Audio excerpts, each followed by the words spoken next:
વડોદરા મહાનગરપાલિકામાં ગંદુ પાણી હોવાના કોંગ્રેસ પક્ષે આક્ષેપ કરી મ્યુનિસિપલ કમિશનરે રજૂઆત કરી હતી।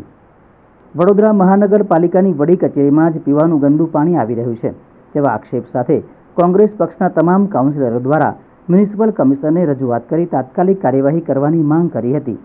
જે કચેરીમાંથી વડોદરા શહેરનું સમગ્ર સંચાલન કરવામાં આવતું હોય ત્યાં જ પીવાનું ગંદુ પાણી મળે છે અને આ સભામાં પાણીની બોટલો લાવવી પડે છે તેવા આક્ષેપ કોંગ્રેસ પક્ષ દ્વારા કરવામાં આવ્યા હતા અને મ્યુનિસિપલ કમિશનરે રજૂઆત કરવામાં આવી હતી।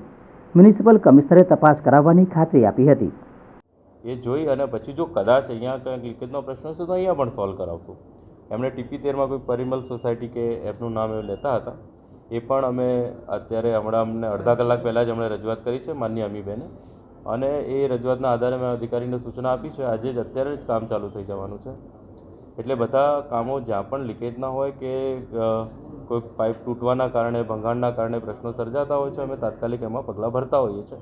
એના કારણે ક્યાંક ક્યાંક કોન્ટામિનેશનનું પાણી આવે છે, પણ અમે એને વોર ફૂટિંગ પર લઈએ છીએ। જોડે જોડે સુપર ક્લોરિનેશન પણ અમે કરી રહ્યા છીએ અને વોટરબોર્ન ડિસીઝ ના થાય એની પણ અમે ખાતરી કરી રહ્યા છીએ કે જો કોર્પોરેશનમાં જ આ રીતનું પાણી અપાતું હશે તો આ વિસ્તારના નાગરિકોને કેવું પાણી, અને જે રીતે રોગચાળો વડોદરા શહેરમાં ફેલાઈ રહ્યો છે તો દેખીતું છે જો આવું પાણી સપ્લાય કરે તો કોલેરાના, ડેન્ગ્યુના અને તમામ જે વોટરબોર્ન ડિઝીઝીસ છે તમામ ડિઝીઝના કેસ વધવાના જ છે। ટાઇફોઇડના બી વધશે અને તમામ કેસ વધશે। ચાલો।